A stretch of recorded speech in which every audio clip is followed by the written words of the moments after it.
The sky over Wano shimmered with an eerie glow, a streak of light carving itself across the heavens that no villager had ever seen.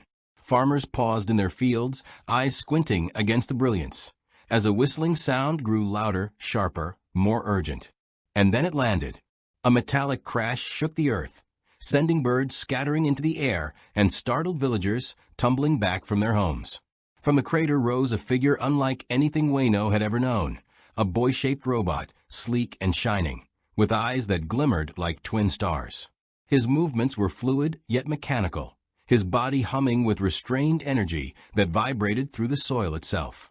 He looked around, absorbing the unfamiliar land, the dense forests, the winding rivers, and the distant sprawl of wooden fortifications crowning the hills, and he knew immediately. This was a world far different from the one he had been built to protect. Astro Boy Adam, as he was called in his own world, stood cautiously, feeling the subtle tremor of Wano beneath his feet. His sensors had detected no prior human or robotic activity in this part of the planet. Everything he read from the environment was organic, alive, and yet fundamentally foreign. The wind carried scents of earthy soil, smoked fish drying on racks, and the sharp tang of iron from weapons in the distance. He took a cautious step forward, his optical sensors flickering, adjusting to the shadows cast by the early afternoon sun and the towering, dark shapes of trees. He had arrived unplanned and unprepared, in a feudal society untouched by modern technology, a place where humans wielded swords, respected rank above all else, and where power often came not from science, but from skill, spirit, and intimidation. Villagers emerged cautiously, whispering among themselves, half in fear and half in awe. An elderly man, hunched from decades of tilling fields, clutched his walking stick and muttered words of warning to no one in particular, as though speaking aloud might summon calamity. Children clung to their mother's skirts, eyes wide at the strange boy who glowed faintly and moved with unnatural grace. Kore wa kamika, one woman whispered, unsure whether they were seeing a divine being or a demon. And in some sense, they were both correct. Astro Boy's presence was beyond their comprehension, both a marvel and a threat, a being whose power could decide the fate of their village before anyone understood its intentions. Astro Boy's programming activated automatically. He analyzed the people in his vicinity, categorizing threats and potential allies. His moral subroutines, designed to protect life at all costs, kicked in.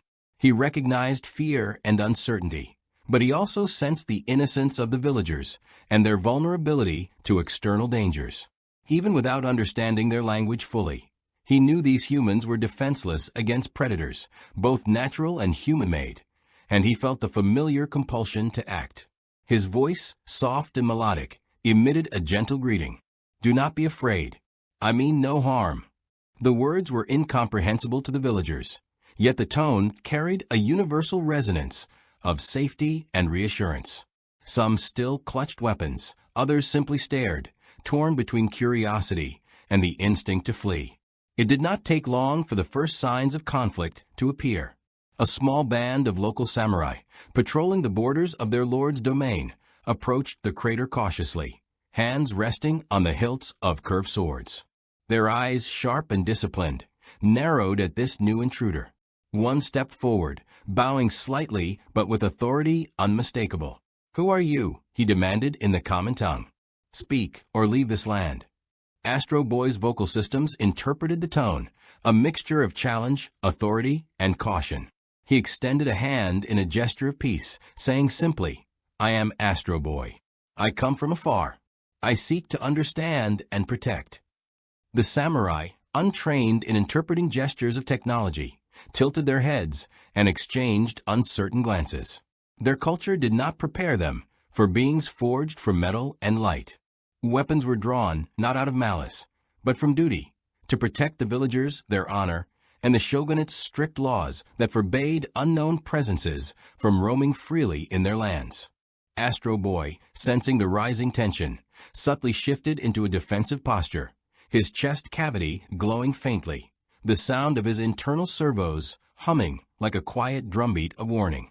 He was fully aware of his capability to neutralize threats, yet he measured his response meticulously, understanding that unnecessary force could escalate matters into deadly conflict.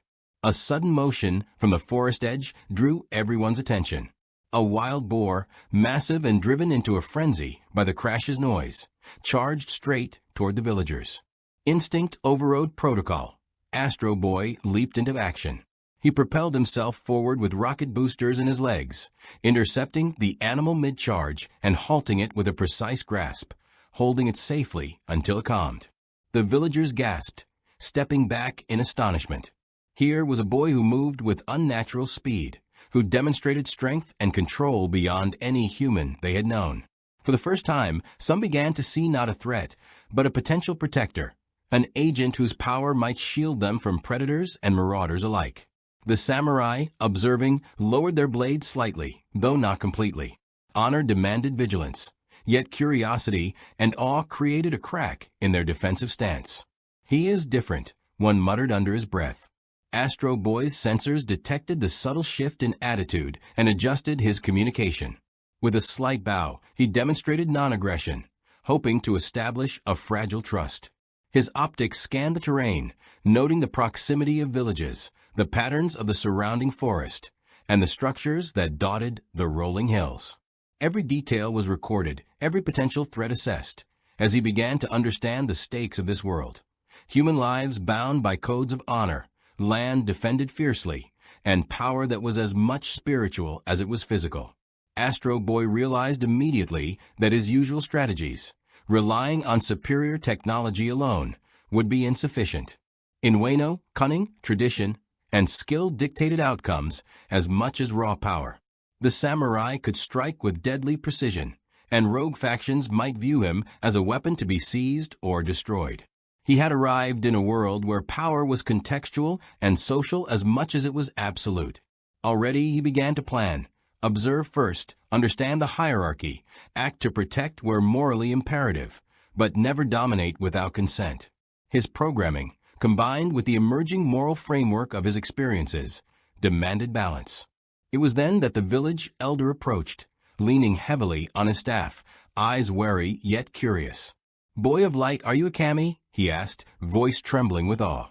Astro Boy processed the inquiry and responded simply, "I am not a god. I am a boy who protects and learns." The elder's eyes narrowed thoughtfully, sensing truth in the response. Rumors would spread that a strange protector had arrived, a being capable of both terrifying strength and benevolent acts. In a land unaccustomed to technological marvels, Astro Boy's arrival had already begun to reshape perceptions, planting seeds of hope, fear, and speculation that would ripple through Wano for miles. As the sun began its descent, casting long shadows across the hills and rivers, Astro Boy surveyed the village once more. He detected the faint traces of weapons training, the disciplined formations of samurai patrols, and the subtleties of social hierarchy that governed life here. Each detail was a puzzle piece, each observation a lesson in adaptation. He realized that the greatest challenge he faced was not simply surviving, but understanding how to navigate a society governed by honor, tradition, and an intricate moral code foreign to his origin world. With a final glance at the forest and mountains beyond, Astro Boy activated a low-power communication mode, sending out a gentle signal that was both reassurance and invitation. He meant no harm, but he would defend the innocent. His optics dimmed to a calm blue, his posture relaxed but alert. The villagers, still murmuring among themselves, began to disperse cautiously, leaving Astro Boy at the crater's edge, a lone figure of light and potential in a world untouched by modern machines. If you want to see more characters enter unique worlds like Wano, hit that subscribe button and drop the name of a character you'd want to see in the comments below. Astro Boy took a tentative step forward into the village, ready to bridge the gap between his technological origins and the feudal reality surrounding him. The path ahead was uncertain, filled with moral dilemmas, potential alliances, and inevitable confrontations with those who could not comprehend or accept his presence. Yet one thing was certain: Wano would never be the same again, and neither would he. The first night in Wano proved to be a revelation for Astro Boy, illuminating both the beauty and the danger of this new world. The village slept beneath a sky smeared with stars, the crescent moon casting silver light over rooftops and the gently winding river that cut through the fields. Crickets chirped in rhythm, and the rustle of leaves whispered secrets carried on the wind. Astro Boy's internal sensors, however, recorded more than simple nocturnal life. He detected every movement, every subtle vibration in the ground, and every trace of energy that hinted at living beings moving under the cover of darkness. Though this world lacked the technological footprints he was accustomed to analyzing, it thrummed with life in a way both familiar and alien, and he felt the intricate dance of cause and effect that governed it. Astro Boy decided it was necessary to move beyond observation. Remaining at the village edge, he began to explore discreetly, studying the patterns of patrols, the movements of villagers, and the subtle hierarchy of authority among the samurai. He found their code of conduct fascinating. Honor dictated action, loyalty was paramount, and each movement was both deliberate and ritualistic. Even their training grounds, where young warriors sparred under the tutelage of elders, exhibited patterns of strategy, discipline, and combat mastery that no machine from his world could fully anticipate. He realized immediately that, despite his superior speed, strength, and analytical capability, he would need to adapt his approach carefully. Wano was a world where direct force alone could disrupt delicate social balances, potentially turning protectors into targets. The forest surrounding the village became his first field of study. Shadows shifted unpredictably as the wind stirred the branches, creating illusions and shapes that could confuse even the most disciplined observer. Astro Boy moved silently among the trees, his footfalls imperceptible, absorbing the terrain, learning the subtle signals that indicated animal presence, hidden paths, or potential ambushes. It was here he encountered his first living threat, a pack of wild wolves, larger than any he had encountered in his homeworld, their eyes glowing with feral intelligence. They were not merely hunting for survival. They seemed to be testing him, their growls layered with strategy. Astro Boy analyzed the pack's behavior in milliseconds, calculating trajectories, anticipating attacks, and ultimately deflecting the wolves without harm. He used restraint, his moral programming compelling him to protect life even in conflict. The wolves retreated, and he recorded the encounter as a valuable lesson. Survival here demanded not only strength, but discernment. While patrolling the outskirts of the village the following morning, Astro Boy was approached by a young samurai trainee, barely more than a boy, carrying a practice baken. The youth's eyes were wide, filled with awe and a trace of fear. You are no ordinary boy," he stammered. Astro Boy crouched slightly to appear less intimidating, explaining gently, "I am Astro Boy. I wish only to protect and learn about your world." The boy nodded slowly, seemingly understanding, and ran to fetch an elder to corroborate his words. Within hours, whispers had spread across the village. The metallic boy, though strange, did not bring harm. For some villagers, this was a blessing. For others, an omen, a disruption in the natural order that might attract calamity. Astro Boy also began to perceive the subtle tension between villagers and samurai patrols. Weapons were displayed more prominently than necessary. Patrols shifted more frequently, and whispers of bandits lurking in the surrounding forests became more frequent. Astro Boy's sensors detected traces of distant movement and latent energy spikes that suggested human and animal activity far beyond the village perimeter. His initial assumption was that these were minor threats, but cross-referencing patterns and social dynamics indicated that organized groups might be planning incursions. These were not mere wanderers or beasts. They were opportunists seeking leverage in a feudal society where power was measured in steel and blood. For the first time since his arrival, Astro Boy recognized the gravity of his role. His decisions could alter the balance of this society, save lives, or unintentionally provoke conflicts that had been dormant for generations. As days passed, Astro Boy attempted to engage more with Wano's societal structure. He observed the Lord's compound atop a hill, noting the watchtowers, the pathways used by messengers, and the presence of disciplined guards. Each day, he recorded patterns, studying the flow of information, the hierarchy of authority, and the rituals that bound the samurai to their positions. Despite his analytical prowess, he quickly realized that social intelligence was a battlefield as complex as any physical confrontation. Respect, loyalty, and perception could outweigh the raw application of power. In one instance, he intercepted a confrontation between two rival clans over land boundaries. Using only gestures and measured words, he de-escalated the situation, preventing bloodshed while maintaining respect for local customs.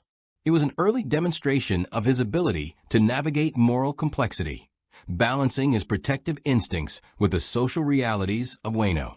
Yet not all encounters were peaceful. A band of mercenaries, drawn by rumors of a strange metallic boy capable of incredible feats, began testing the village's defenses.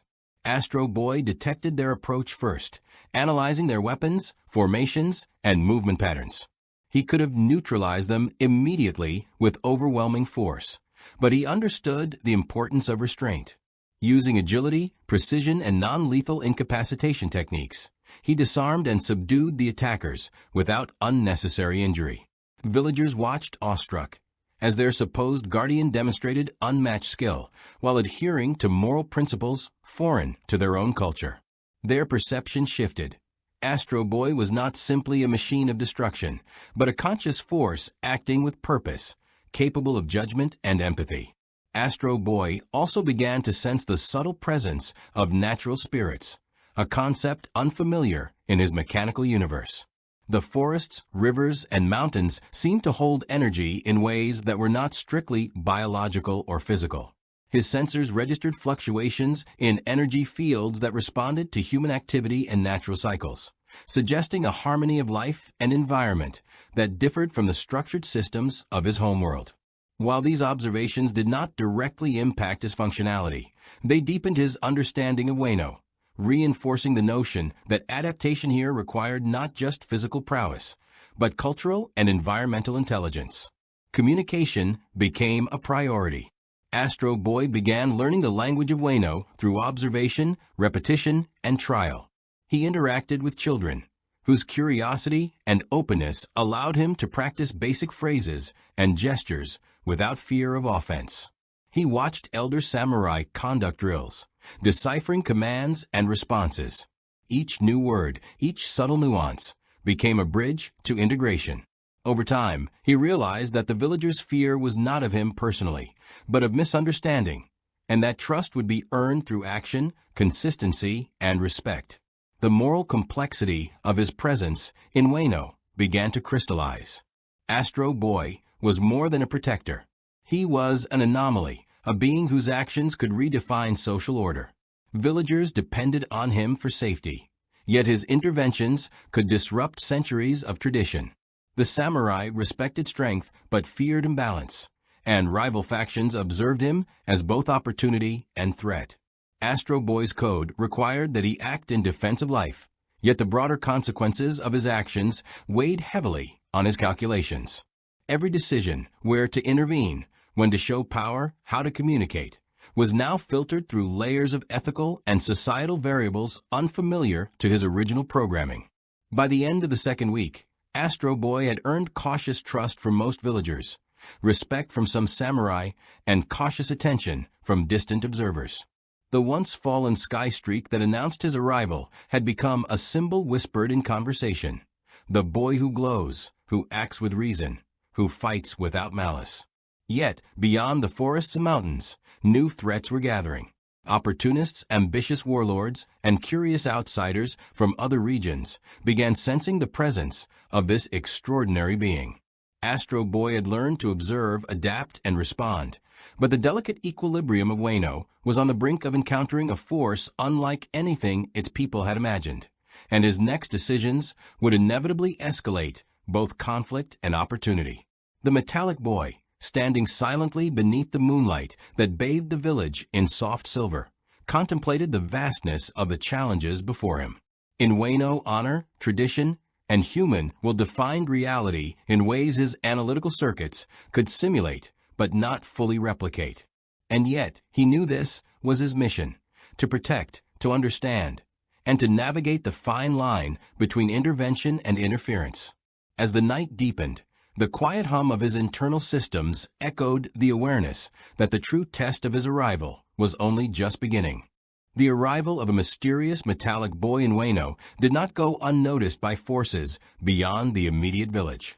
Rumors carried by wandering merchants and wandering ronin traveled faster than the forest could contain. Tales of a strange child who flew faster than the eye could follow, who struck with a force unmatched by mortal warriors, reached the ears of a local daimyo, a warlord of modest influence but notable ambition.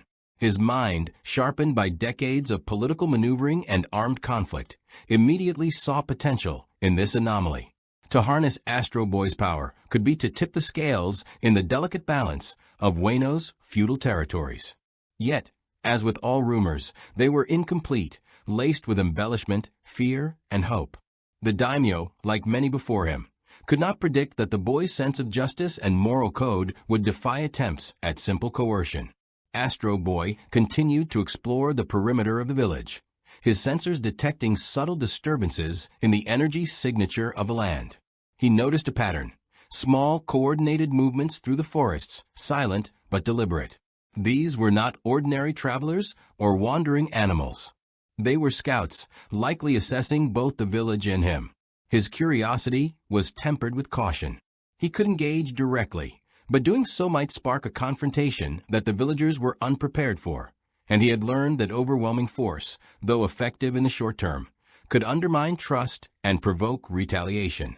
Instead, he opted for reconnaissance, moving silently to observe these new entities without revealing his presence. From a hidden ridge, Astro Boy watched 3 armored figures moving with precision through the undergrowth. Their armor was distinct, designed not only for protection but for intimidation. They carried curved swords and small firearms, tools that suggested both tradition and practicality. The lead figure paused, scanning the trees, and Astro Boy could detect a flicker of recognition, an understanding that the presence they were tracking was not ordinary. These scouts represented the first true test of his ability to assess and respond to human threats while maintaining moral integrity. Calculating trajectories, probabilities, and likely outcomes, Astro Boy concluded that subtle deterrence would serve best. Using his thrusters to create a low hum in the canopy, he shifted the attention of one scout just enough to cause hesitation, prompting the trio to reconsider their approach without bloodshed. The strategy worked, and they retreated, leaving him undetected but aware of the broader implications. Back in the village, Astro Boy's interactions with the villagers deepened. He taught children basic defensive techniques, using simple movements and reflex drills, while emphasizing the principles of respect and self-restraint. He observed the samurai in training, noting the nuances of their sword forms, their stances, and the philosophy imbued in every strike. Unlike his usual mechanized opponents, the human element introduced unpredictability. Emotion, pride, and instinct played roles that no algorithm could fully predict. He began to recognize patterns in their responses, learning to anticipate reactions not only in combat, but in negotiation and persuasion. By engaging with the villagers in this holistic way, he strengthened both trust and his own understanding of Wano's complex social fabric. However, the peace of these days was a fragile veneer. Word of the boy had reached wandering groups of bandits and mercenaries beyond the village, drawing attention from those seeking advantage, glory, or wealth. One night, under the cover of dense fog, a small band attempted a raid on the village's granaries. Astro Boy, detecting the approach with his advanced sensors, moved silently ahead of them. He confronted the intruders without revealing the full extent of his power. Using calculated force, he incapacitated several attackers through non-lethal means, employing precise strikes that disarmed without permanent harm. The intruders fled in disarray, their confidence shattered by an adversary beyond their comprehension. The villagers awoke to the aftermath, bewildered but unharmed, reinforcing the growing legend of the boy who protected without malice. While these skirmishes provided tactical insight, they also introduced a moral dilemma. Astro Boy's interventions, though intended to protect, inevitably altered the natural course of events. Local bandits, previously operating under a balance of fear and opportunity, were now displaced. Rival factions would notice these shifts, potentially interpreting them as the emergence of a powerful, unpredictable player in Wano. Astro Boy recognized that his presence was becoming a pivot point around which both ambition and fear revolved. Every action carried consequences, and the complexity of the social ecosystem required careful consideration. Strength alone could not dictate outcomes. Strategic foresight and ethical judgment became equally crucial. The presence of the scouts and the attempted raid prompted the village elders to convene an emergency meeting. They debated the implications of harboring a being of immense power. While some viewed him as a divine protector, others feared that his existence would attract conflict beyond their capacity to manage. Astro Boy attended, not physically, but via surveillance of the chamber from a safe vantage, interpreting the dialogue and emotional undercurrents. His internal processors cataloged each argument, analyzing the cultural weight of honor, fear, and loyalty. The elders concluded that his presence must be respected but carefully managed, reinforcing the delicate balance that now defined his role. Astro Boy's awareness extended beyond immediate threats. Through observation and subtle energy readings, he detected a larger, more organized force moving toward the region, mercenaries and warlords from distant territories, drawn by tales of the metallic boy. Unlike the scouts or local bandits, these forces carried an agenda: domination, resource acquisition, and the assertion of power. They represented not merely a challenge to his protective duties, but a potential catalyst for widespread conflict. Astro Boy began to map potential scenarios, calculating likely outcomes based on troop numbers, terrain, and the psychological disposition of human commanders. Each variable added layers to the complex equation that governed survival and strategy in Wano. At the same time, Astro Boy encountered the first hints of philosophical divergence between himself and the local warriors.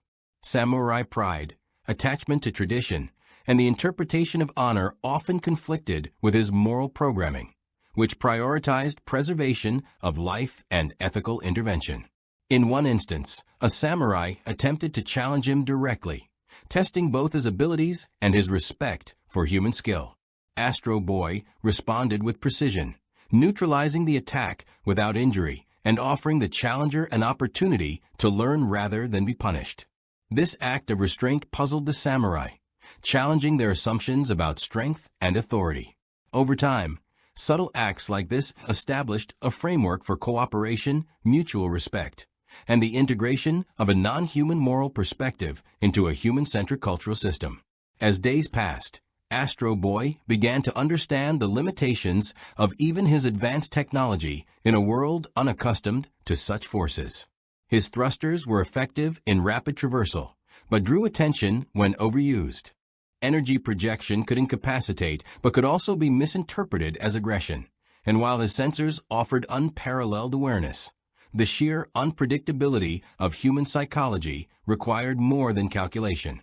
Adaptation became not just a survival tactic, but a philosophical exercise, understanding that intelligence and power are not sufficient alone. Empathy, timing, and restraint are equally vital in shaping outcomes. This growing awareness was soon tested by the arrival of a wandering ronin, a masterless samurai whose reputation for both skill and ruthlessness preceded him. The ronin's motivations were ambiguous. He seemed curious rather than hostile, yet every gesture suggested readiness for confrontation. Astro Boy analyzed the ronin's stance, his hand placement, and subtle shifts in weight, recognizing both opportunity and threat. He approached cautiously, balancing openness with defensive preparedness. The ronin spoke first, acknowledging Astro Boy's skill and asking questions that probed his intentions, origins, and capacity for violence. The dialogue was tense, layered with cultural nuance and unspoken challenge. Through this encounter, Astro Boy realized the complexity of human perception. Even a being of unparalleled logic and moral clarity must negotiate social and ethical dimensions beyond algorithmic reasoning.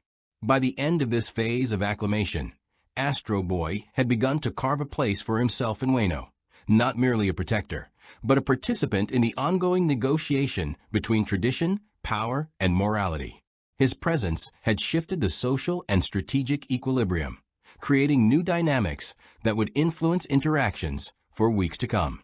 Yet, he also recognized that external forces, mercenaries, ambitious warlords, and perhaps even unknown supernatural elements were converging upon Wano. Each would test his abilities, challenge his ethical code, and force decisions that could ripple across both human and natural systems. The metallic boy's arrival had been an anomaly. His continued presence was becoming a catalyst, and Wano, with its beauty, history, and fragile balance, was on the precipice of irrevocable change. The first signs of an organized threat reached Astro Boy in the form of smoke curling above the northern hills.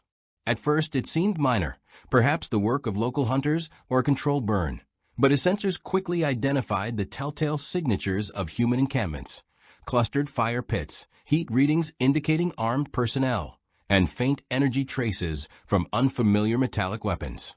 These were no ordinary bandits or wandering samurai. The density, coordination, and positioning suggested a premeditated operation, likely orchestrated by a faction seeking to exploit the legend of the metallic boy for strategic advantage. Astro Boy's processors calculated the probable size of the force, a small army by Wano standards, yet formidable in capability, equipped with an array of swords, firearms, and rudimentary explosives. His analysis predicted a high probability of conflict unless preemptive measures were taken. Flying over the hills, Astro Boy surveyed the encampment from above, taking note of patrol patterns, supply routes, and the disposition of sentries. The air smelled of smoke and iron, and the distant shouts of drills and commands hinted at disciplined, militarized organization rather than chaos. The sight of armored troops moving in tight formations was jarring. It was a level of coordination rarely seen in Wano's scattered villages. The metallic boy understood that this group could not be confronted recklessly. The calculus of direct engagement was clear. While he possessed strength, speed, and weaponry beyond human measure, the risk of collateral damage and the destabilization of Wano's fragile political landscape required restraint, intelligence, and cunning. Astro Boy decided on a reconnaissance approach, first observing the interactions within the encampment. Leaders of the force, a trio of commanding figures, were visible through the open tent flaps, issuing orders with gestures and the occasional sharp bark of a voice. The boy recognized an opportunity. By exploiting internal discord or hesitation, he could neutralize threats without outright confrontation. Using a combination of stealth flight and sensor-driven distraction techniques, Astro Boy created illusions of movement across the periphery, prompting minor confusions and delays.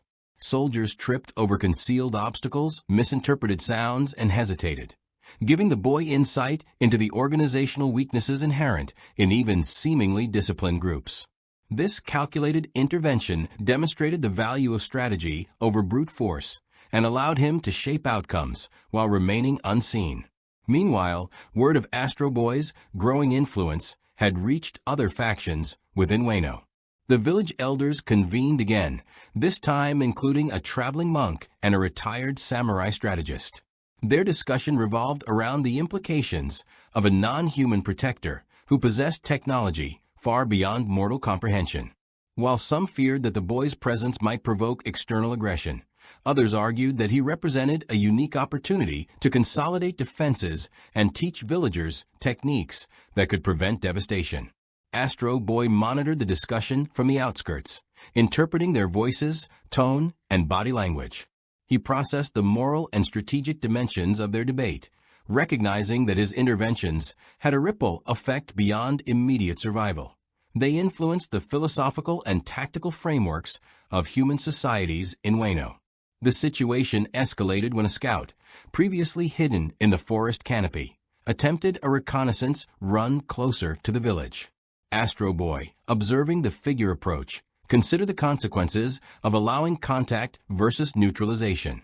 Direct confrontation risked revealing his full capabilities prematurely, while inaction could allow the scout to communicate back to a larger force. Using precision propulsion, he intercepted the scout silently, disabling his mobility without harm. Holding the scout aloft, he initiated a controlled communication protocol. using gestures and a simplified interface to signal non-aggression. The scout, bewildered yet unharmed, relayed the encounter to his superiors with a mixture of fear and awe, confirming to Astro Boy that his presence had already begun to influence enemy behavior, not through intimidation alone, but through ethical and precise action. Astro Boy's efforts were soon met with a test far more severe. A contingent of mercenaries, numbering close to 50, approached the village under cover of night, intent on securing hostages and demonstrating power. The metallic boy anticipated their movements before they reached the edge of the village. Utilizing vertical advantage, he descended upon them silently, striking with precision that incapacitated several assailants while avoiding lethal force. His targeting systems calculated nerve clusters and balance points, ensuring that each movement neutralized rather than killed. Panic spread through the mercenary ranks as they realized they were facing an adversary who moved faster than perception and struck with unerring accuracy. The boy's restraint, however, perplexed them.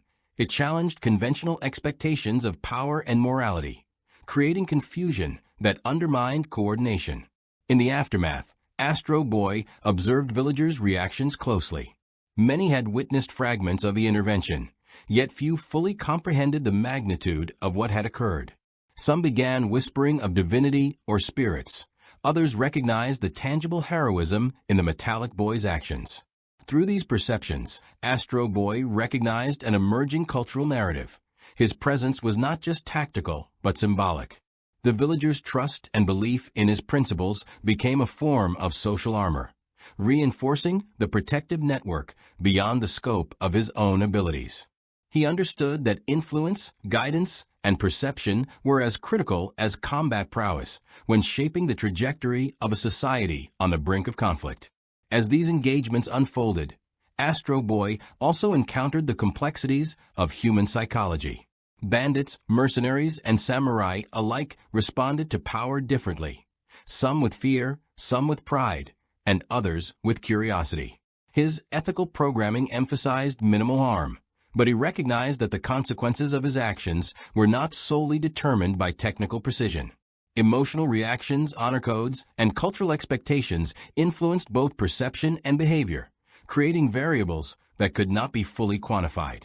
Astro Boy adapted by integrating human behavioral observation into his decision matrix, blending ethical constraint with tactical advantage to navigate a landscape defined by unpredictability and moral nuance. The growing tension also drew attention from beyond Wano's immediate territories. A wandering warlord, known for consolidating control through both cunning and ruthlessness, had heard of the metallic boy. His interest was strategic. Securing Astro Boy's assistance or neutralizing him would alter the balance of power across the region. Scouts reported on the village's defenses, the layout, and the unique interventions already undertaken by the boy. This outsider represented a test not only of strength but of diplomacy, as Astro Boy could not assume allegiance nor simple compliance. His interactions would need to balance ethical integrity, strategic foresight, and the realities of human ambition. Within this volatile environment, Astro Boy continued to teach, observe, and intervene judiciously. His presence had altered Wano fundamentally, introducing a disruptive element that challenged both internal and external assumptions of power. By demonstrating restraint, ethical clarity, and strategic acumen, he cultivated a model of intervention that went beyond mere defense. Each encounter refined his understanding of human society, moral consequence, and the delicate balance between protection and domination. The metallic boy was no longer merely a visitor. He was a pivotal agent influencing the trajectory of multiple factions, shaping the region's future through both action and example. As night fell over Wano, Astro Boy's sensors detected movement along distant ridges, more organized forces, likely scouts, and advance parties of the approaching warlord. He understood that this was only the beginning of a larger, more complex challenge. Engagements would escalate, moral dilemmas would intensify, and the balance between action and restraint would be tested like never before. The metallic boy's capacity for strategic thinking, ethical judgment, and combat precision would define not just immediate outcomes, but the future of Wano itself.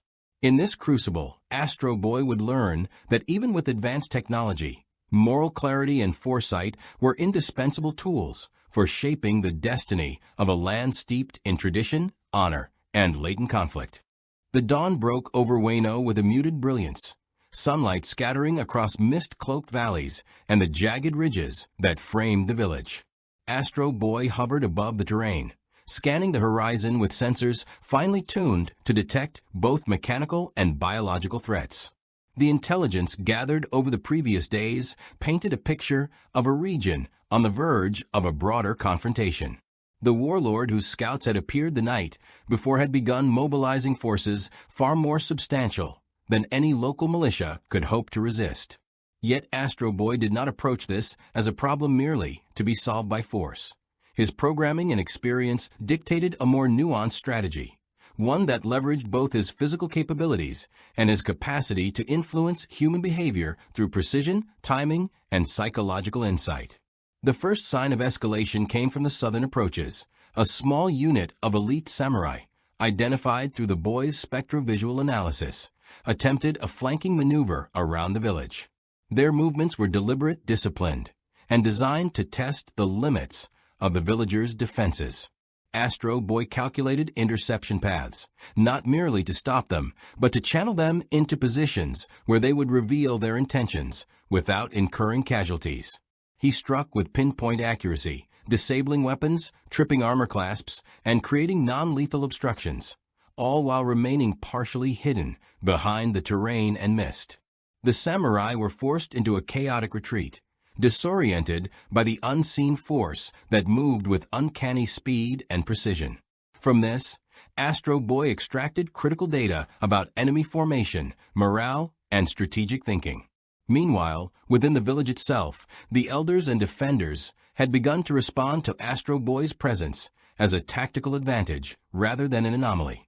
Villagers were positioned to protect vital infrastructure and observation points, guided by instructions that reflected both Astro Boy's intelligence and a deepening understanding of how to operate alongside a being of extraordinary capability.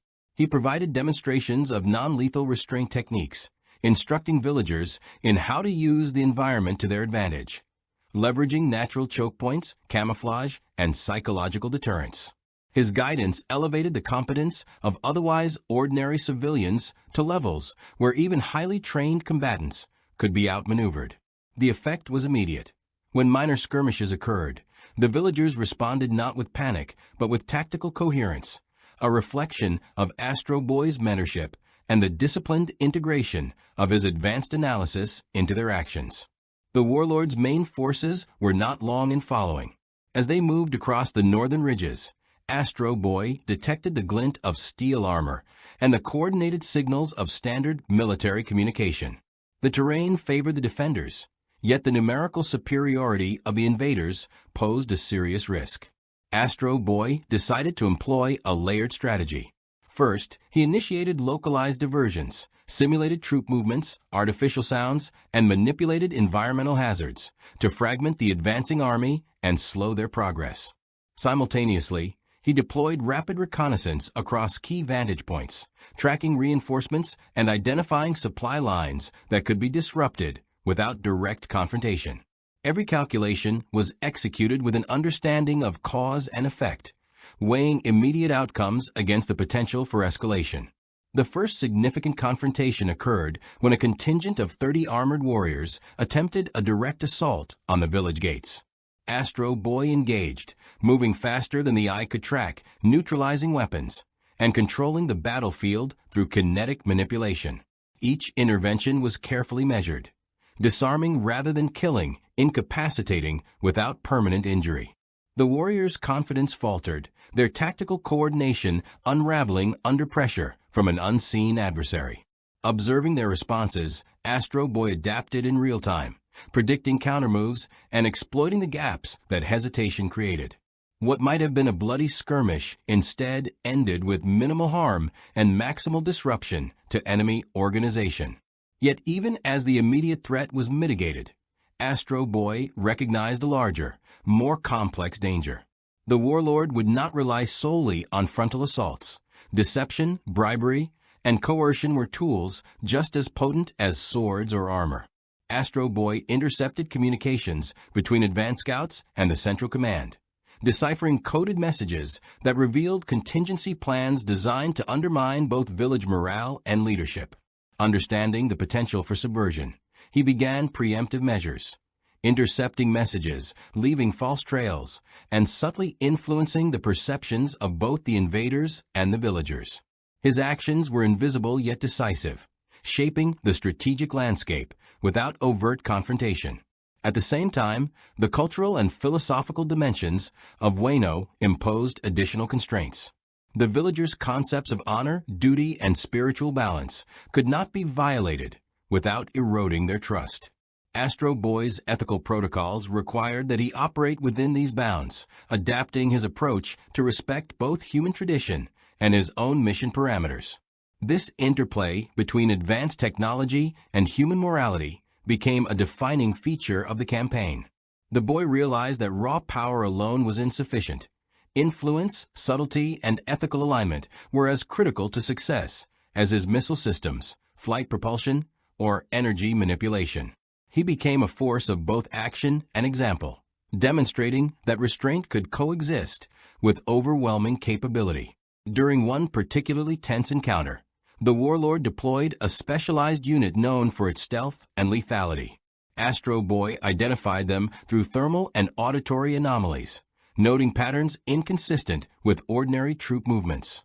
He chose to confront them indirectly, using environmental manipulation to isolate and contain individual operatives.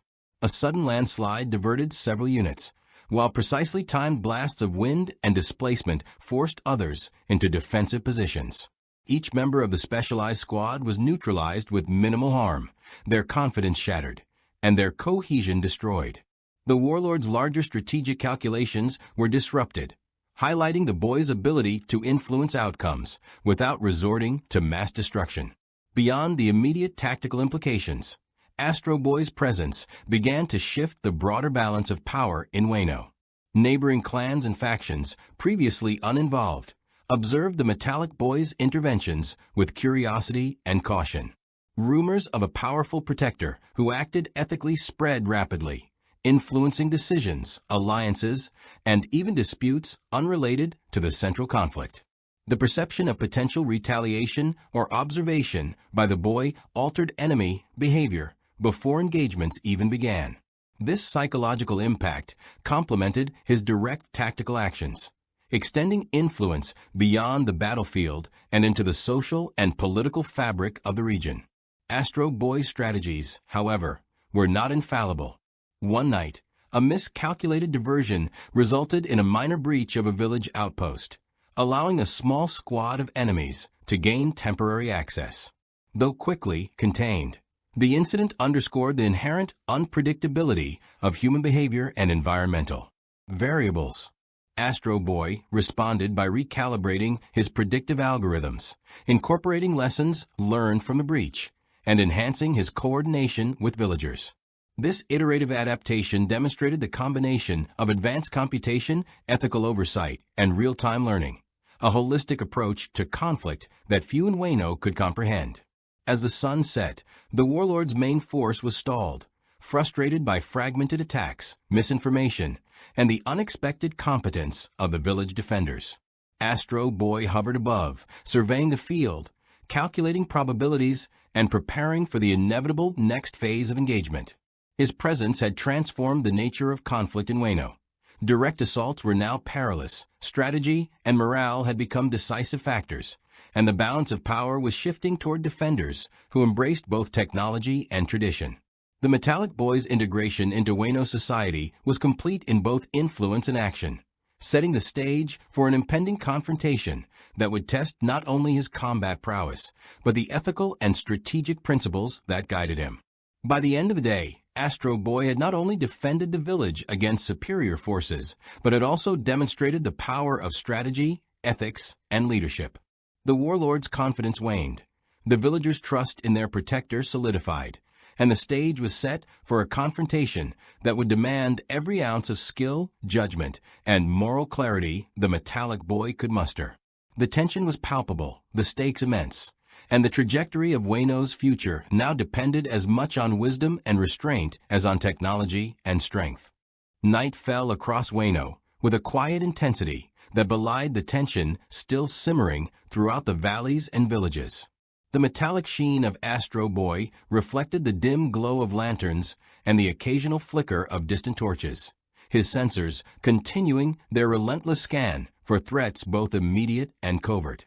The events of the previous day had demonstrated the vulnerability of even the most disciplined warriors when confronted with a being whose speed, intellect, and moral reasoning far exceeded human capacity. Yet the boy knew that the warlord commanding the invading forces would not remain passive. He was dealing with a foe that refused to play by conventional rules, and cunning, deceit, and raw ambition would define the next moves. Astro Boy's calculations accounted for every potential scenario, but he understood that anticipation alone could not replace decisive action, particularly in a society where honor and tradition shaped every decision. The early hours of the night saw the first overt escalation. A second wave of enemy troops moved stealthily along the ridges, attempting to bypass the village entirely and strike at critical resources: granaries, water sources, and communication lines between settlements. Astro Boy detected subtle vibrations in the earth, interpreted irregular thermal signatures, and distinguished faint sounds of movement through layers of environmental noise. He moved with silent precision, intervening in ways that minimized detection while maximizing disruption. Rocks were shifted to block narrow passes, wind and air currents were manipulated to create auditory confusion, and small but targeted energy pulses temporarily disabled the soldiers' weapon systems without causing permanent damage. This careful orchestration exemplified the dual nature of his intervention: tactical brilliance coupled with ethical constraint. Within the village, the human defenders were growing increasingly confident in their collaboration with Astro Boy. Villagers who had once cowered at the thought of a samurai army now found themselves capable of defending strategic points, guided by the boy's insights into enemy psychology and battlefield dynamics. He taught them how to use terrain features to amplify their advantages, narrow cliff paths to force bottlenecks, camouflaged vantage points for observation, and clever noise diversion techniques to mislead approaching enemies. These lessons were quickly internalized, producing a pattern of effective response that continually frustrated the warlord's commanders. Astro Boy's presence was more than a weapon. It was a force multiplier, magnifying the effectiveness of human ingenuity and resilience. As the night deepened, Astro Boy detected another layer of threat: specialized units of enemy operatives trained in infiltration, sabotage, and assassination. Their approach was calculated, seeking not only to break physical defenses, but also to undermine morale and sow distrust among villagers. Astro Boy adjusted his focus, prioritizing the protection of key leaders, elders, and infrastructure, while simultaneously countering the covert operatives. He executed a series of precise interventions, disabling stealth devices, redirecting patrols through environmental manipulation, and creating illusions of force where none existed. By the time the operatives reached the village perimeter, their cohesion had been compromised, their sense of purpose disrupted, and they were met with both overt resistance and carefully orchestrated surprises. In parallel, Astro Boy began monitoring for external factors that could influence the conflict. Wano's environment, while beautiful, was unpredictable. Sudden landslides, mist-laden valleys, and wildlife capable of disrupting movements were all potential variables. The boy integrated environmental analysis into his operational strategy, predicting the effects of rain, wind, and terrain shifts on both friendly and enemy units. During one critical engagement, he anticipated a destabilizing landslide triggered by enemy movement and redirected its course, turning a potential disaster into a strategic advantage. The precision of these maneuvers not only demonstrated his mechanical superiority, but also highlighted the importance of adaptability in a constantly changing theater of operations. Despite his success, Astro Boy remained acutely aware of the broader strategic implications. The warlord's army was vast, and his ability to disrupt small units or conduct surgical interventions could only achieve temporary relief. The next major confrontation would test both his physical and moral limits. He considered preemptive negotiations, the possibility of setting traps that could end the invasion without mass casualties, and the ethical implications of using his full destructive potential. Every calculation reflected a careful balance between efficacy and responsibility. He could have leveled entire battalions with a fraction of his energy reserves, but such action would contradict his programming and his understanding of human values. Meanwhile, the psychological impact of Astro Boy's presence was becoming evident among the invading forces. Rumors of a metallic boy capable of impossible feats spread quickly, generating fear, uncertainty, and hesitation within the enemy ranks. Commanders found themselves questioning the reliability of their plans, unsure whether a direct confrontation would result in success or catastrophic failure. This indirect influence was as valuable as his direct interventions, demonstrating that the perception of power can be as effective as power itself. Enemy soldiers began to alter their tactics preemptively, diverting resources toward caution rather than offensive action, which inadvertently slowed the overall progress of the invasion. Astro Boy also considered the cultural and political ramifications of his continued involvement. Wano was a society deeply tied to honor, tradition, and communal identity. Any intervention that violated these principles could erode trust and lead to unintended consequences.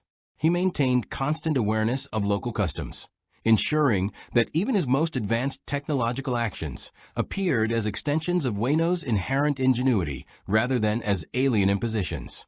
In doing so, he not only preserved social cohesion, but also enhanced the villagers' respect and cooperation, turning them into proactive participants rather than passive observers. During one particularly intense exchange, a large contingent of enemy forces attempted to encircle the village using a combination of night maneuvers and psychological intimidation. Astro Boy deployed a series of calculated diversions, controlled blasts of air and sound to simulate larger forces, illuminated decoys to exaggerate the village's strength, and rapid repositioning to appear omnipresent. The effect was immediate. The invaders misjudged their targets, hesitated in critical moments, and ultimately fell into preset defensive zones. By exploiting both perception and reality, Astro Boy achieved tactical superiority without excessive violence, underscoring his philosophy that intelligence and strategy could achieve what brute force alone could not. As the first light of dawn approached, the warlord's forces had been fragmented, morale was waning, and the village had not suffered significant casualties. Astro Boy hovered above, analyzing the patterns of retreat and the potential for renewed aggression. His systems registered stress signals among enemy leadership, frustration, confusion, and fear. These signals indicated a weakening command structure, offering an opportunity for a decisive intervention that could end the conflict on terms favorable to the villagers. Yet he remained cautious, recognizing that premature action could provoke retaliation, destabilize social order, or inadvertently harm innocents. Astro Boy's presence had thus transformed the dynamics of Wano's defense. What might have been a straightforward conflict had evolved into a multidimensional engagement, where strategy, perception, ethics, and adaptability were equally important. His interventions had elevated the competence of human allies, disrupted enemy cohesion, and created conditions that favored sustainable defense rather than temporary victory. The villagers' trust in him, combined with their own increased capability, set the stage for the next phase, a confrontation that would not only test the limits of his technological abilities, but also challenge his capacity for moral judgment in the face of escalating stakes. Victory in Wano required more than raw power. Astro Boy's careful integration of tactical brilliance, ethical restraint, environmental mastery, and psychological insight had shifted the balance of the conflict. The warlord remained a formidable opponent, but the village now possessed both the strategic and moral framework to resist effectively.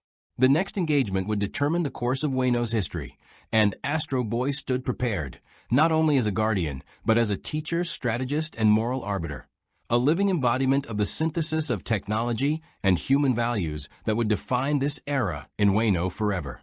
The sun had barely risen over the jagged peaks of Wano when Astro Boy detected a shift in the enemy's approach, one that indicated an escalation beyond simple raids or skirmishes. The warlord commanding the invading forces had realized that conventional assaults were failing. Their soldiers' morale was shaken, their formations fragmented, and their commanders increasingly uncertain. This was not the reaction of an army willing to retreat quietly. No, Astro Boy knew they were regrouping, refining their tactics, and preparing for an engagement that could alter the fate of the entire region. His sensors, finely tuned to detect not only physical movements, but also energy signatures and emotional states, picked up a heightened sense of determination, a resolve forged from desperation. It was the kind of intensity that often preceded catastrophic clashes, and he understood that his next actions would require both meticulous calculation and absolute decisiveness. Astro Boy spent the early morning coordinating with village defenders, ensuring that every natural choke point, every elevated ridge, and every hidden valley could be used to maximum advantage.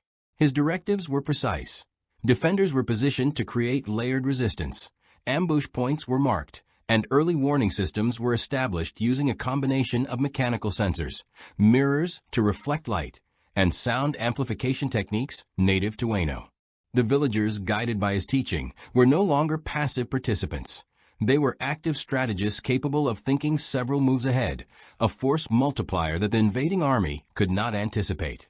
While these measures were primarily defensive, Astro Boy also implemented controlled defensive actions, small, calculated strikes meant to disrupt supply lines, sabotage siege equipment, and slow the enemy's advance without causing unnecessary destruction. As the morning progressed, Astro Boy observed the enemy assembling in a valley below the northern cliffs. What had once been a modest raiding force had now transformed into a considerable army, complete with siege engines, coordinated infantry units, and specialized operatives trained in infiltration. The enemy leadership, clearly frustrated by prior setbacks, was prepared to gamble everything on a decisive blow. Astro Boy calculated that a direct confrontation with their full force would be catastrophic even for him. Instead, he devised a strategy of controlled engagement, using terrain, timing, and deception to neutralize the enemy's numerical superiority.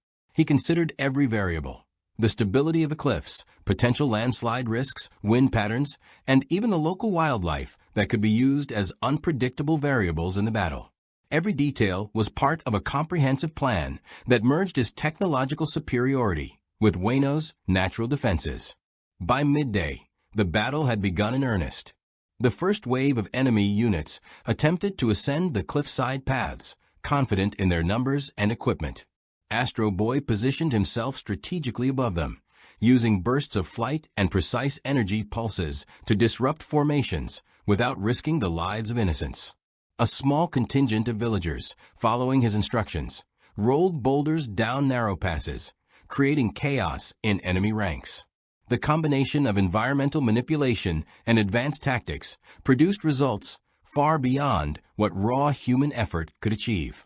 Soldiers faltered, siege engines toppled, and the morale of the invading forces began to crack under the weight of unforeseen resistance. Despite these successes, the enemy had a card yet to play: a contingent of elite operatives skilled in assassination, sabotage, and psychological warfare. Their mission was clear: eliminate Astro Boy and break the coordination between him and the villagers. They moved silently through the forests and high grass, using camouflage techniques and misdirection to approach the village undetected. Astro Boy sensors picked up subtle anomalies: faint traces of heat, irregular movement patterns, and vibrations in the soil. He intervened with surgical precision, neutralizing threats one by one without alerting the main enemy force. These actions were not only tactical victories, but also psychological blows, signaling to the enemy that every action would be anticipated and countered. In a separate maneuver, Astro Boy initiated a feint to draw part of the enemy forces away from their primary objective. He simulated an attack on a secondary ridge using rapid flight maneuvers, sound amplification, and controlled bursts of energy that suggested a larger attacking force. The enemy, uncertain and fearful of overextension, diverted significant troops to respond, weakening their main line and opening opportunities for village defenders to execute pre-planned counterattacks. This manipulation of perception over reality highlighted Astro Boy's strategic brilliance. The mind of the enemy could be turned into a battlefield as effectively as their physical presence. As the hours wore on, the battle intensified. Siege engines, previously thought invulnerable, were sabotaged or disabled. Villagers coordinated ambushes with unprecedented efficiency. Astro Boy's ability to process multiple streams of information simultaneously allowed him to remain several steps ahead of both the enemy's generals and foot soldiers. Yet the situation was far from secure. The warlord himself, a figure of formidable strength and cunning, had arrived at the front lines. His presence shifted the dynamics of the battlefield. Soldiers regained morale, coordination improved, and previously hesitant commanders began executing complex maneuvers with precision. Astro Boy recognized that direct engagement with this warlord was inevitable, and he began calculating the safest approach that minimized civilian risk while maximizing tactical advantage. The confrontation unfolded with dramatic intensity. The warlord, towering and armored, attempted to rally his forces with a combination of intimidation and aggressive tactics. Astro Boy, relying on both speed and intelligence, executed a series of rapid maneuvers to neutralize threats while keeping his focus on the central target. Energy blasts, precision strikes, and rapid aerial adjustments created a dynamic interplay between attacker and defender, a dance of strategy, strength, and intuition. The villagers, emboldened by his example, executed coordinated flanking maneuvers, taking advantage of terrain and distractions to weaken the enemy's position. Every action by Astro Boy was mirrored by human allies who now understood not only how to fight, but why each move mattered. Despite the escalating violence, Astro Boy remained committed to minimizing unnecessary harm. Civilians were guided to secure zones, natural barriers were used to contain the conflict, and collateral damage was kept to an absolute minimum. His ethical programming, coupled with his understanding of Wano's cultural context, prevented the kind of destructive overreach that might have ended the engagement more quickly, but at an unacceptable cost. The warlord's frustration grew. Repeated failures undermined his authority, while his soldiers faced increasing attrition and tactical confusion. By late afternoon, the tide of battle had clearly shifted. The invading forces were fragmented, their chains of command disrupted, and their momentum lost. Astro Boy had not only protected the village, but also demonstrated the potential of combining advanced technology with human ingenuity. He had transformed a desperate defensive struggle into a coordinated, multi-layered strategy that leveraged every asset at his disposal: terrain, villagers, environmental factors, and psychological warfare. The warlord, realizing that victory was slipping away, ordered a tactical withdrawal, but the damage to his forces and reputation was irreparable. As the enemy retreated, Astro Boy hovered above the battlefield, analyzing both the immediate outcomes and the potential long-term implications. The village had survived a major threat, but the warlord remained alive, potentially regrouping and seeking revenge. Astro Boy considered strategies for continued surveillance, intelligence gathering, and preparation for future confrontations. At the same time, he began contemplating the broader ramifications of his interventions, how his presence might alter Wano's political landscape, affect neighboring territories, and influence the ethical development of human allies who had witnessed his incredible capabilities firsthand. The escalation of conflict and Astro Boy's growing mastery over the complexities of Wano's battlefield was no longer a mere guardian. He had become a strategist, mentor, and symbol of hope. Through precise action, ethical decision-making, and creative adaptation, he had shifted the balance of power in favor of the villagers, setting the stage for future engagements that would test both his technological prowess and his moral judgment. The warlord's retreat was not the end, but a prelude to a confrontation that would define the destiny of Wano and solidify Astro Boy's role as a transformative force within this world. The first light of dawn barely touched the horizon when Astro Boy sensed the subtle hum of an approaching threat, one that was different from the previous waves of invaders. This force moved with deliberation, precision, and intent, suggesting it was led by someone far more experienced than a mere warlord. His sensors detected coordinated signals, energy patterns, and an underlying tactical intelligence, all pointing to a commander who was studying Wano itself, learning the terrain and the villagers' defensive strategies. Astro Boy adjusted his focus, scanning for vulnerabilities in both the enemy formation and the natural landscape that could be leveraged to neutralize this new adversary. Every detail mattered. The slightest miscalculation could allow a devastating strike that the villagers could not withstand. He moved silently through the treetops, his wings adjusting to the wind patterns while his eyes assessed the enemy's composition. By midday, the enemy revealed their plan, a multi-pronged assault combining deception, precision strikes, and psychological intimidation. Unlike the earlier attempts, these units were not merely interested in overwhelming the villagers. They were here to dismantle their coordination, break morale, and seize control of the village's most defensible positions.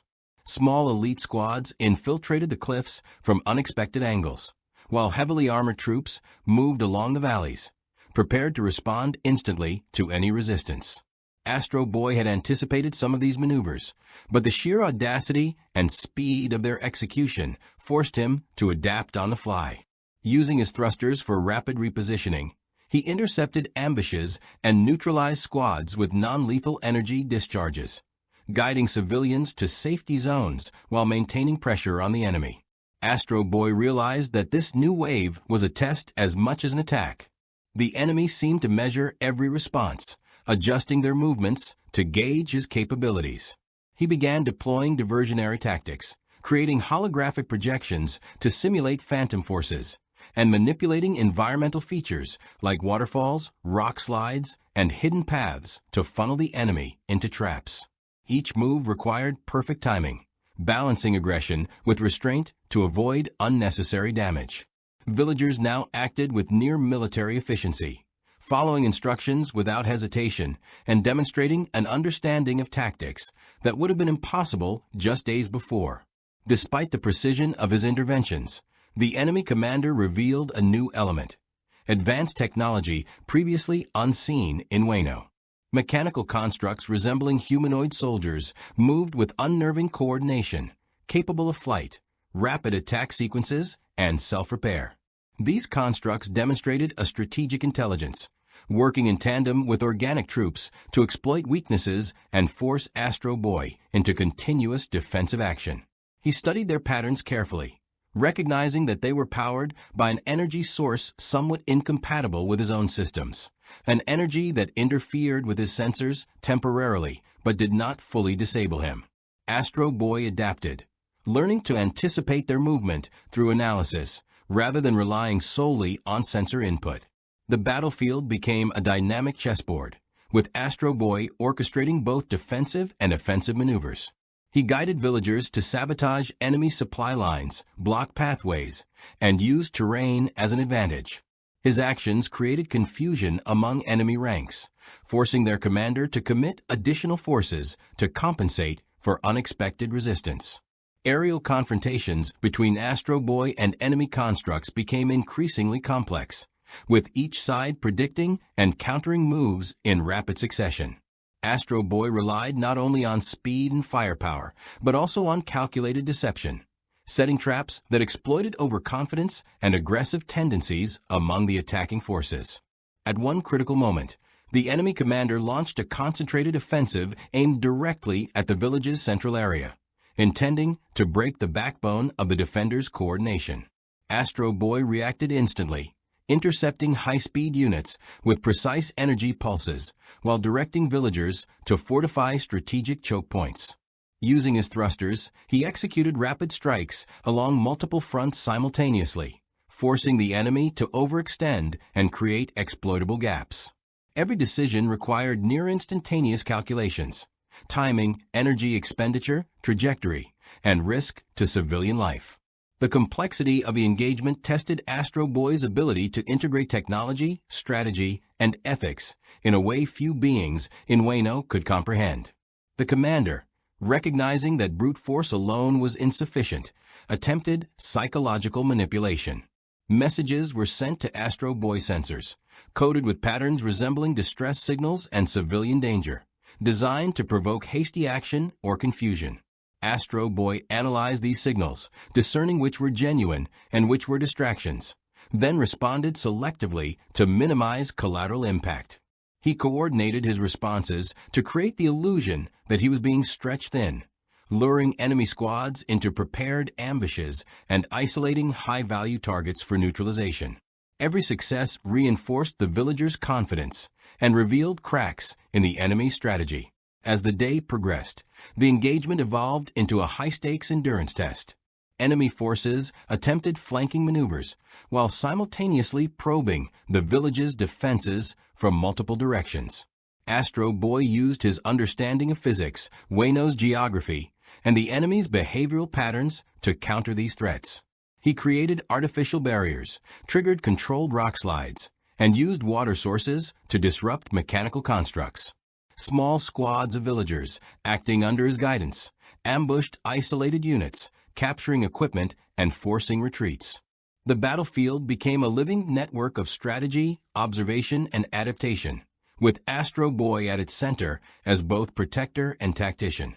By late afternoon, the enemy commander attempted a bold gambit, a direct confrontation with Astro Boy himself, deploying their most advanced construct alongside elite warriors to overwhelm him. Astro Boy, anticipating the move, executed a combination of speed, energy manipulation, and environmental control, keeping the enemy at bay while forcing them to expend energy inefficiently. He neutralized the elite construct with a precision strike that disrupted its power core, demonstrating his ability to adapt against opponents operating at peak capacity. Villagers, inspired by his example, executed coordinated maneuvers to capture key enemy operatives, turning the tide of the battle decisively in favor of Wano's defenders. The enemy commander, faced with mounting losses and the failure of repeated tactical adjustments, began to withdraw forces strategically, salvaging what remained while avoiding complete annihilation. Astro Boy monitored the retreat, ensuring that no units regrouped to pose immediate threats, while simultaneously beginning post-battle assessments, repairing infrastructure, checking civilian safety, and identifying potential vulnerabilities for future engagement. He understood that victory was temporary and that Wano's security depended on continued vigilance, intelligence gathering, and preparation for subsequent incursions. Through this extended conflict, Astro Boy had demonstrated not only superior technological and combat capabilities, but also strategic brilliance and moral consideration. His presence had fundamentally altered the dynamic between Wano's defenders and invaders, elevating both the village's tactical sophistication and their confidence in facing threats previously deemed insurmountable. The battlefield, though scarred and chaotic, now reflected the integration of human initiative and robotic precision, a living testament to collaboration and adaptive strategy.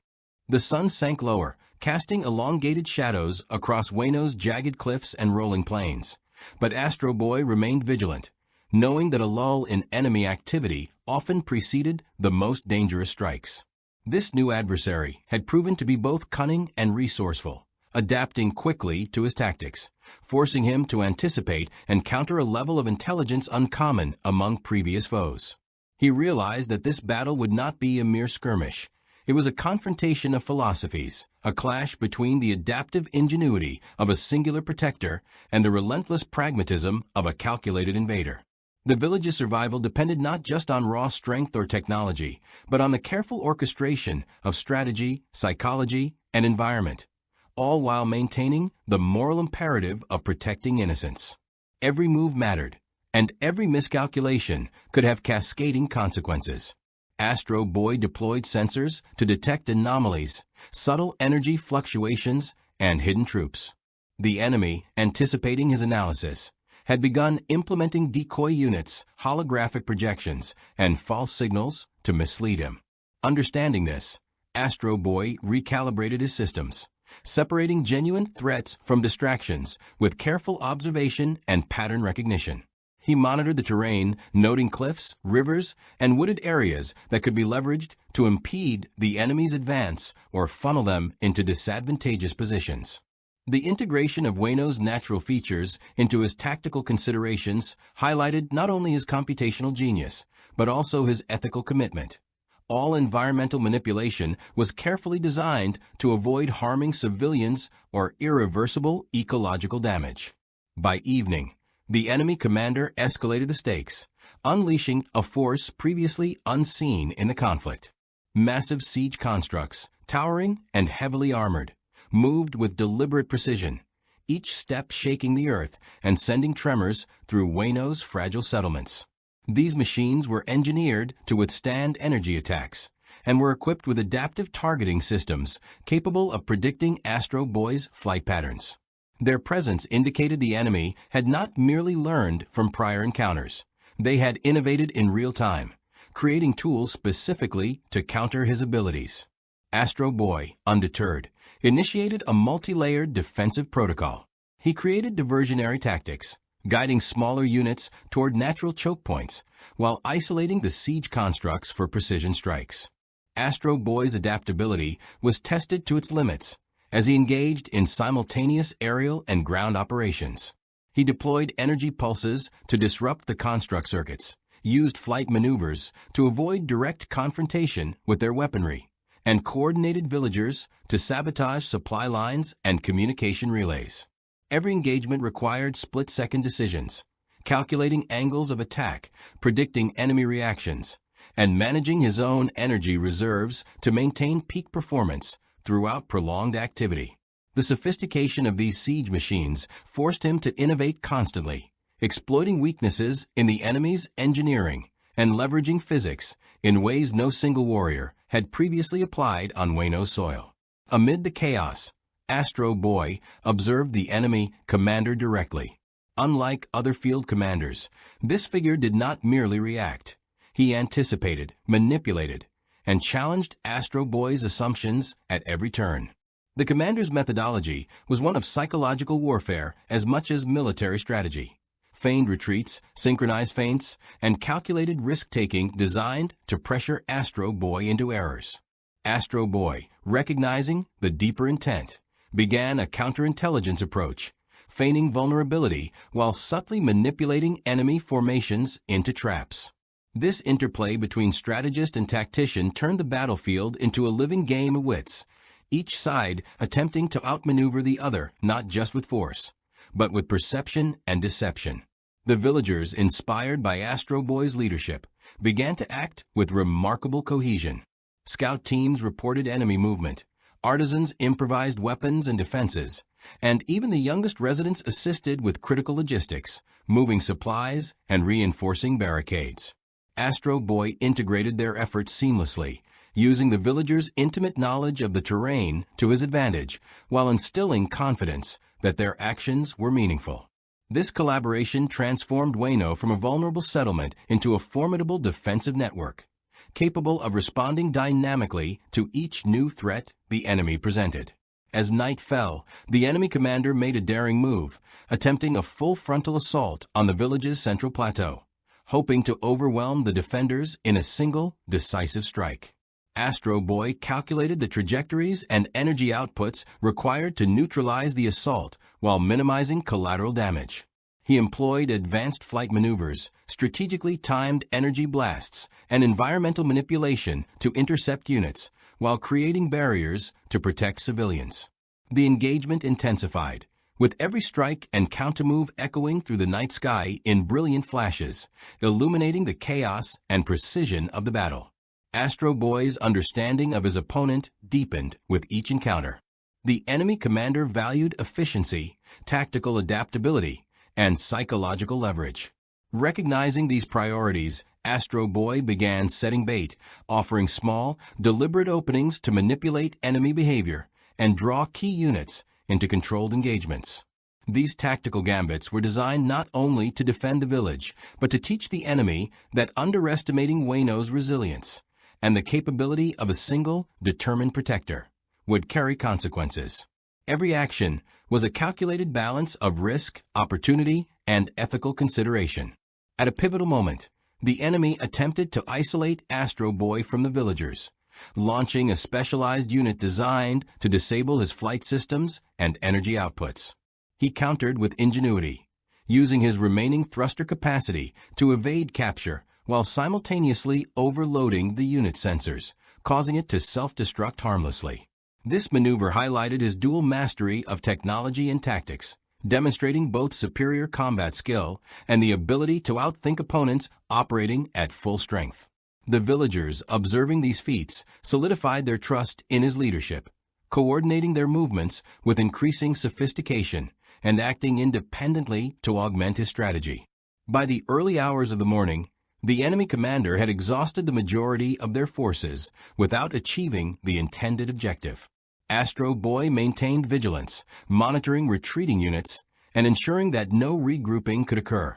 He conducted damage assessments, repaired civilian infrastructure, and redistributed resources to strengthen defenses against future incursions. Through this grueling engagement, Astro Boy had proven the power of intellect, adaptation, and moral restraint in warfare. A victory not only measured in defeated enemies, but in the resilience, confidence, and growth of those he protected. The night's events solidified a lasting lesson for both sides. Astro Boy demonstrated that tactical brilliance, ethical restraint, and deep understanding of both ally and enemy capabilities could shift the balance in even the most daunting conflicts.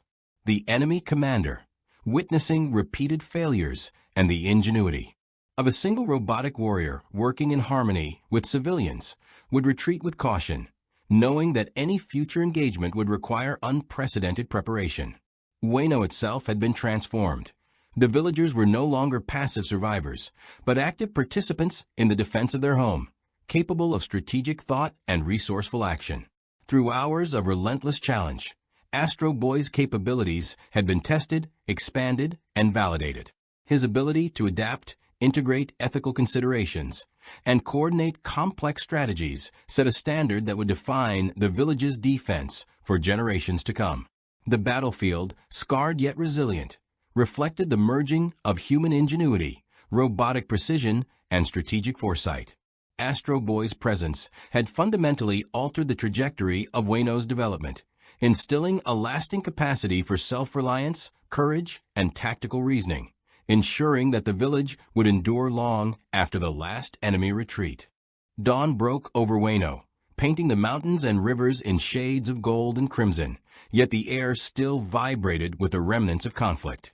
Astro Boy hovered above the village, sensors scanning for lingering threats, analyzing patterns in the environment, and calculating energy expenditure to ensure both his survival and the ongoing protection of the inhabitants. The enemy's retreat had been forced, but their ingenuity and adaptability warned that future attacks were inevitable. Astro Boy understood that his presence alone had shifted the balance of power, and while the immediate threat had been neutralized, the longer-term consequences of introducing a being of his capability into Wano's fragile societal structure were only beginning to reveal themselves. Villagers emerged from their shelters, weary but determined, their eyes reflecting both relief and awe. Astro Boy landed among them, his presence simultaneously reassuring and inspiring. He moved with careful precision, aiding those who had sustained injuries, assisting in rebuilding damaged structures, and coordinating efforts to fortify the village against potential future incursions. His analytical systems interfaced seamlessly with the villagers' knowledge of local terrain, allowing them to optimize defenses, create sustainable resource distribution, and implement early warning mechanisms. Each action reinforced the sense of agency within the community, empowering them to be active participants in their own survival rather than passive observers of destiny. Astro Boy's mind, always running multiple calculations in parallel, began to consider the broader implications of his arrival. Wano had historically been isolated, its culture and technology evolving independently from outside influences. His presence represented a seismic shift. Advanced robotics, energy manipulation, and tactical expertise now intersected with a society grounded in tradition, samurai code, and local ingenuity. He carefully weighed how to introduce new methods without eroding cultural identity, recognizing that technology imposed without understanding could lead to dependency or destabilization. Every recommendation to the villagers, every strategic adjustment, had to respect Wano's heritage while maximizing defensive efficiency. In the days following the battle, Astro Boy began systematic training exercises with select villagers, focusing on combat awareness, tactical coordination, and problem-solving under stress. Samurai elders watched closely, their initial skepticism gradually transforming into cautious respect as they observed his philosophy of protection without domination. The interplay between traditional martial skill and Astro Boy's advanced robotics created hybrid tactics. Villagers learned to anticipate enemy behavior, exploit terrain, and integrate subtle technological augmentation without surrendering their autonomy. Through this fusion, Wano evolved into a uniquely resilient society, capable of defending itself against threats beyond anything previously encountered. Astro Boy also studied the enemy's tactics, analyzing every maneuver, weapon design, and strategic decision. He reconstructed their methodology, identifying weaknesses and predicting potential adaptations. Using this intelligence, he developed countermeasures that could neutralize future attacks, while minimizing collateral damage. Yet he resisted the temptation to adopt lethal solutions indiscriminately, adhering to a strict moral framework that prioritized protection over destruction. His ethical calibration became a model for the villagers, demonstrating that power without restraint could yield short-term victories, but long-term instability. Over time, rumors of the mechanical warrior spread beyond Wano's borders. Traders, travelers, and wandering samurai spoke of a being capable of feats beyond imagination, flying through storms, halting massive machines with precise energy strikes, and coordinating entire communities with unprecedented strategic clarity. These tales, though often exaggerated, created a deterrent effect, as potential aggressors reconsidered engaging a village protected not just by skilled warriors, but by a guardian of near-mythical capability. Astro Boy's presence had not only altered immediate military outcomes, but had introduced a new psychological dynamic. Fear, respect, and uncertainty coalesced in equal measure among both allies and adversaries. The enemy commander, now in retreat, conducted assessments of their failures. Each miscalculation, every underestimated countermeasure, and every moment of misread intention underscored a critical lesson. The introduction of a being like Astro Boy was not simply a tactical complication, but a transformational disruption. The enemy would need to reconsider both strategy and approach, perhaps even re-evaluating the broader understanding of Wano's potential if future reinforcements were committed. Astro Boy's victories were measured not just in destroyed machinery or defeated units, but in the enduring impact on the enemy's operational calculus. Astro Boy also devoted attention to the younger villagers, particularly children who had witnessed the battles and the extraordinary feats of strategy and heroism. He introduced educational exercises blending physical skill, analytical thinking, and ethical decision-making, ensuring that the next generation could internalize lessons of resilience, foresight, and moral responsibility. In doing so, he began to instill a philosophy that power must be exercised with accountability, intelligence, and compassion. Even in a world capable of sudden devastation, these principles could guide society towards sustainable safety and collective strength. During a quiet evening patrol, Astro Boy reflected on the broader consequences of his intervention. Wano's evolution was now accelerated, its people equipped with both the strategic insight and technological perspective to navigate threats that would have previously overwhelmed them. He considered his own role carefully. While his presence was a boon, it was also a potential dependency. If he were to leave, could Wano maintain its newfound resilience independently? He began implementing contingency strategies, transferring knowledge, and creating autonomous systems that villagers could manage without constant guidance. The goal was not to dominate, but to leave a legacy of empowerment, ensuring that the village could endure whether he remained or departed. As weeks passed, Astro Boy observed a subtle cultural shift within Wano. Traditional leaders and samurai began integrating lessons learned from his interventions into their governance, fortification planning, and conflict resolution. Hybrid strategies emerged, blending old and new. Energy-based traps harmonized with natural defenses. Coordinated village watches adapted to technological cues. And samurai patrols trained to anticipate both mechanical and human adversaries. Astro Boy's influence created a synthesis of tradition and innovation, fostering a society prepared to confront the unpredictable challenges of a world now aware that external forces could arrive without warning. Finally, after ensuring that Wano could defend itself against foreseeable threats and establishing systems of strategic independence, Astro Boy prepared for a potential departure, understanding that his presence, while beneficial, could not be permanent. The villagers, now confident in their abilities, gathered to express gratitude and reflect on the transformation he had catalyzed. The bonds formed through shared trials, the lessons internalized through adversity, and the confidence gained from surviving against seemingly insurmountable forces had fundamentally altered the community.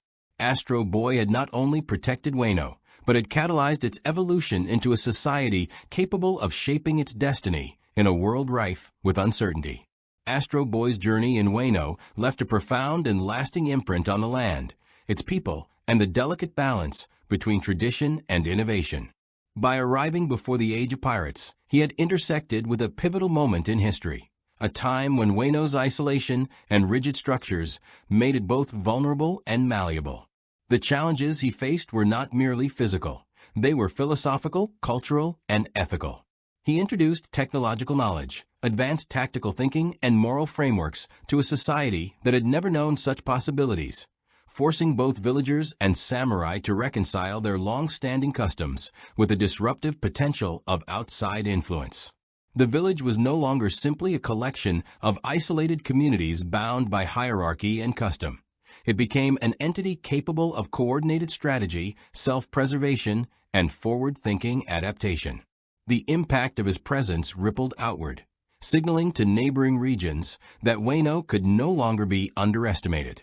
Through collaboration and guidance, Astro Boy empowered the villagers to take ownership of their own defense.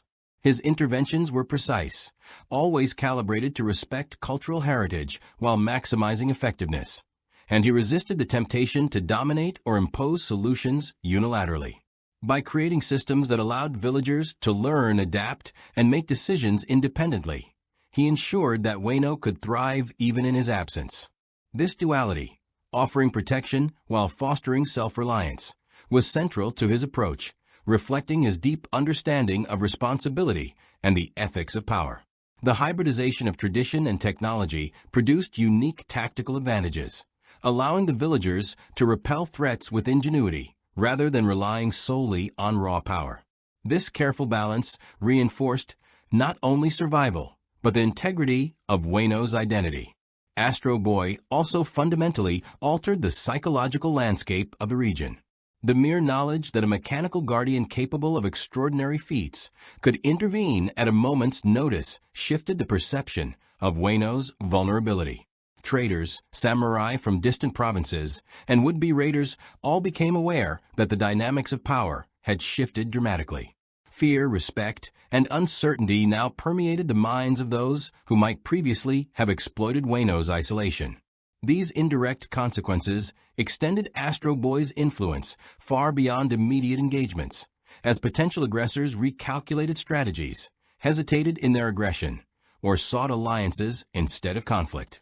His presence introduced a strategic equilibrium that combined deterrence with the potential for future innovation. Yet the story of Astro Boy Wano was not defined solely by victories or deterrence. It was also a story of growth, adaptation, and moral reflection. He faced dilemmas that no machine or algorithm could resolve alone.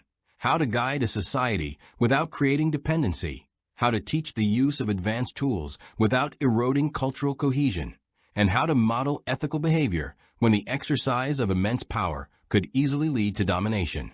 By navigating these challenges with compassion, prudence, and foresight, Astro Boy demonstrated that true heroism transcends physical prowess. His actions cultivated not just safety, but wisdom, ensuring that Wano would continue to evolve as a society capable of critical thought, ethical judgment, and adaptive strategy long after he departed. The children of Wano, having witnessed and learned from Astro Boy's interventions, carried forward lessons that would shape generations. They learned not only martial skills and technological insight, but also the principles of accountability, strategy, and moral reasoning. This early education in hybrid thinking, combining instinct, discipline, and rational analysis, created a foundation for Wano to thrive amidst the tumult of the Age of Pirates. The seeds of resilience, adaptability, and ethical decision-making were sown deeply, guaranteeing that the village's transformation was not superficial but structural. Astro Boy's legacy was thus not confined to his deeds alone, but embedded in the very character of Wano's people. From a broader perspective, Astro Boy's presence altered the course of regional history. Wano, previously insular, now occupied a position of strategic significance, capable of influencing neighboring territories through example, deterrence, and innovation. His interventions demonstrated that technological sophistication, when applied responsibly, could coexist with cultural tradition, creating societies that are both resilient and morally grounded. Astro Boy's calculated engagement ensured that progress was neither forced nor arbitrary. It was a natural evolution guided by ethical imperatives, situational necessity, and respect for identity.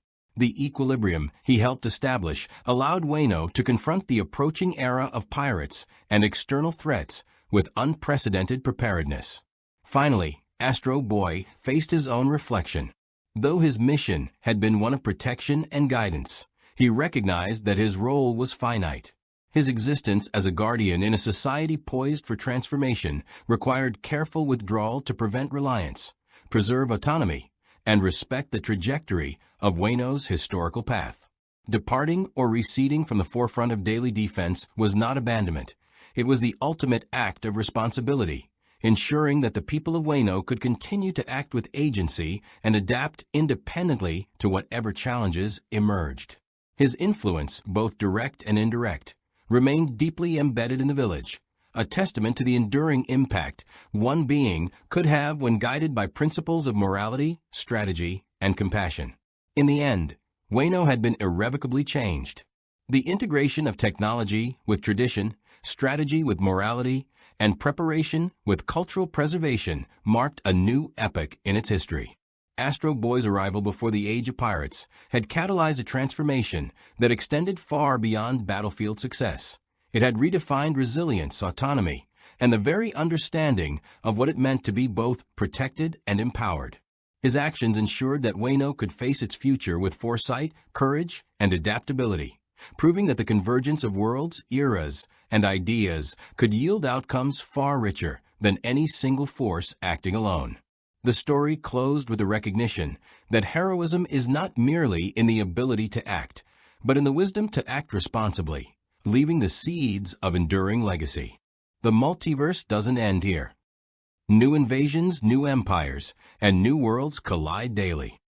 If you enjoy deep cinematic what-if scenarios like this, subscribe and join Multiverse Galaxy if